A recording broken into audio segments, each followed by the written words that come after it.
Bien-aimé, il est dit dans les Saintes Écritures que Dieu prend plaisir à voir son peuple. C'est le prier deux fois. Seigneur Jésus, regarde ce que l'on voyait. Regarde ce que le Seigneur ouvrait. Regarde ce que le Seigneur est en train de montrer. Alléluia.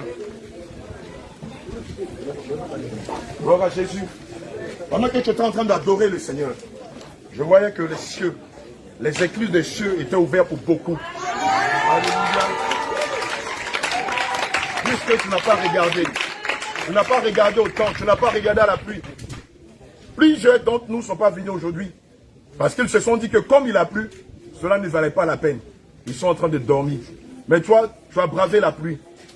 Tu as bravé les intempéries. Tu as bravé les inondations, les eaux stagnantes. Et tu es venu en ce lieu afin d'adorer Dieu en esprit, en vérité. Le Seigneur se souvient de toi. Le Seigneur se souvient de toi. Alléluia. Vous avez le shalom des bien-aimés de Korogo. De l'homme de Dieu, de l'homme de Dieu, l'apôtre Jacques, Michel Abraham, de maman Christiane, de l'apôtre Élisée et de toute la famille de Korogo. Alléluia. En principe, nous étions allés, selon le calendrier que le Seigneur nous avait donné au départ, pour 2 semaines à Korogo. Arrivé là-bas, le Seigneur a dit non, on ne fera pas 2 semaines, on fera 1 mois. Alléluia.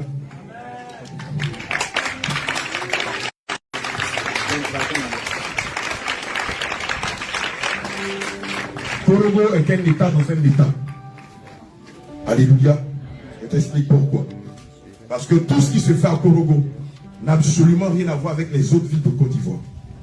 Là-bas, il est normal que chaque famille ait son marabout, son fils. Des charlatans, des chamans, des marabouts. Alléluia. Bien aimé, il y a un adage qui dit que le bouton broute là où on l'attache.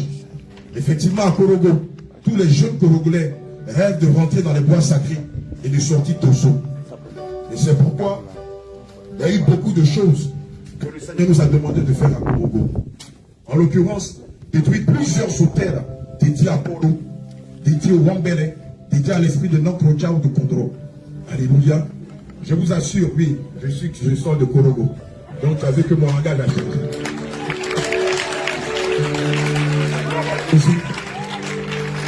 Bien aimé, on enterre toutes les ténèbres.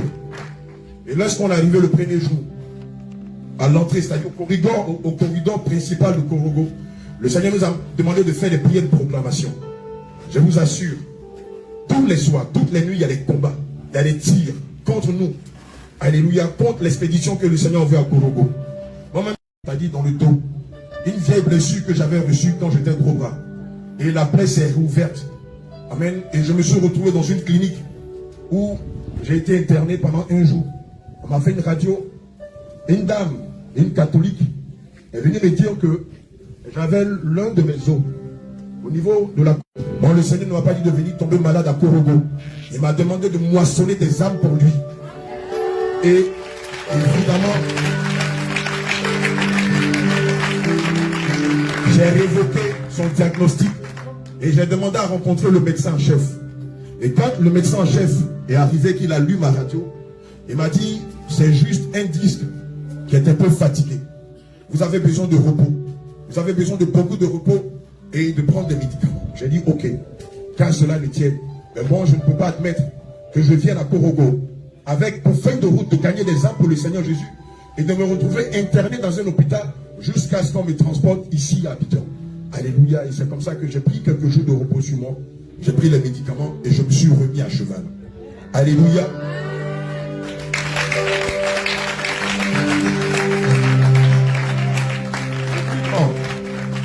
Le plus grand lycée de Korogo s'appelle le lycée municipal Oufoué-Boigny de Korogo. Pendant que je sortais de la clinique, que je dormais, l'homme de Dieu Élie m'a appelé pour me dire, le père, on a besoin de renfort. On nous a invités au lycée municipal Félix Oufoué-Boigny de Korogo. Et on nous donne à peine 10 minutes. On nous dit en 10 minutes, on n'a qu'à faire ce qu'on veut. Je lui dis, mais 10 minutes c'est trop. Je prends ma canne et puis je viens à les renforts. Donc sur le chemin, l'homme de Dieu n'arrêtait pas de m'appeler. Et quand on arrivait, les hommes de Dieu étaient dans un amphithéâtre de pas moins de 700 lycéens, professeurs, enseignants, éducateurs et tout ça. J'ai dit, Élie, ça c'est mon terrain. J'ai mis la tête de côté. Voilà Jésus. L'homme de Dieu est en train, l'homme de Dieu lit, et l'apôtre Jacques Michel Abraham est en plein prière de combat. J'ai dit, donnez-moi un troisième micro. On est rentré dans le combat. L'esprit du Poro, l'esprit de Nankroja, l'esprit de Condro, l'esprit de Wambele, et d'autres esprits ont commencé à tomber, à tomber, à tomber. Pourquoi est-ce que, alléluia, pourquoi est-ce que le lycée nous a donné 10 minutes? Parce que ce n'était pas nous les stars du jour. Nous, on était en guest star. On a dit, on invite une star. Et puis les Robero, le petit chanteur du quartier là. On dit en attendant que le grand chanteur arrive, toi tu vas tenir la foule en haleine. Et donc c'est pour ça qu'on nous a donné 10 minutes. Il ne fallait pas que le diable nous donne 10 minutes. Ça a été 2 heures. 2 heures. Alléluia. Gloire à Jésus. Le lycée était choqué. Évidemment, c'est le lycée municipal de Korogo. Et donc, la plupart de ceux qui fréquentent le lycée sont soit musulmans ou athées. Alléluia. Et ceux qu'on appelle chrétiens, en griffe, c'est les catholiques. Évidemment, la star du moment, c'est-à-dire le pasteur principal et son staff, étaient choqués par la puissance. De voir une telle puissance de tous vos bijoux. Même les pasteurs, qui n'ont rien à voir avec la sainte doctrine, ont commencé eux aussi dans notre dos à lever tous les bijoux. Alléluia. Gloire à Jésus. Jésus. Prie de guerre. Prie de guerre. Prie de guerre. Prie de victoire. Prie de victoire. Prie de victoire.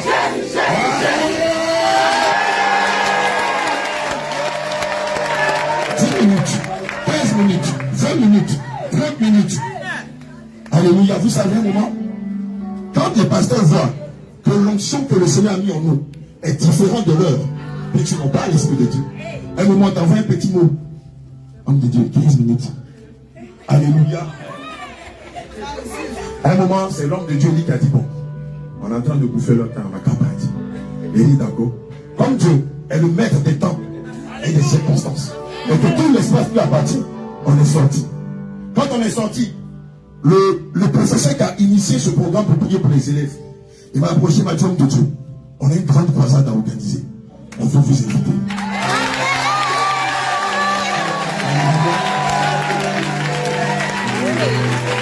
Quand on est sorti, ils ont dit aux chantres de chanter. Même les chantres n'avaient pas envie de chanter. Tout le lycée voulait nous suivre. Et donc la prédication, les guérisons, les miracles, les prodiges se sont poursuivis en dehors de l'amphithéâtre. Le Seigneur n'arrête pas. Plusieurs. Évidemment, comme Korogo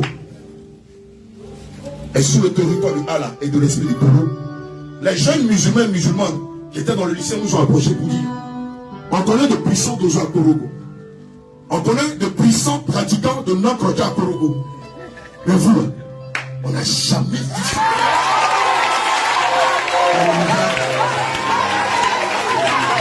Et séance tenante. Séance tenante. Plusieurs musulmans et musulmans ont commencé à retirer leur briquet, à renoncer à Allah et à confesser Jésus. Alléluia. C'est extraordinaire ce qui a passé à Korogo. Je n'ai jamais vu. On a un jeune homme qui nous a fait la confidence. Homme de Dieu. On reçoit les pasteurs aussi. Hein. Mais vous là, est-ce que vous là même vous êtes pasteur? Non, vous êtes des hommes de Dieu. Les autres sont des pasteurs. Mais vous êtes des hommes de Dieu. Parce que on sait que vous prêchez. Et la puissance qui vous accompagne. Si ce n'est pas Dieu que vous envoyez, personne ne peut dégager autant de puissance. Alléluia. Gloire à Jésus. Et au sorti du lycée, plusieurs âmes ont été gagnées. Plusieurs âmes ont confessé Christ. Amen. Les amants, quand je rentre dans la prière, je ne sens plus le mal. Mais quand j'arrête de prier, j'ai ma canne. Je dis, mon Seigneur, je comprends. Je veux que tu restes. Je veux que je reste comme ça. Alléluia. Et là, aujourd'hui, c'est le dernier culte à Korogo. On allait rencontrer le maire. On avait du mal à avoir une salle pour prier. Puisque la cellule de Korogo, jusqu'à ce qu'on arrive, était une cellule qui contenait à peine 10 à 15 personnes.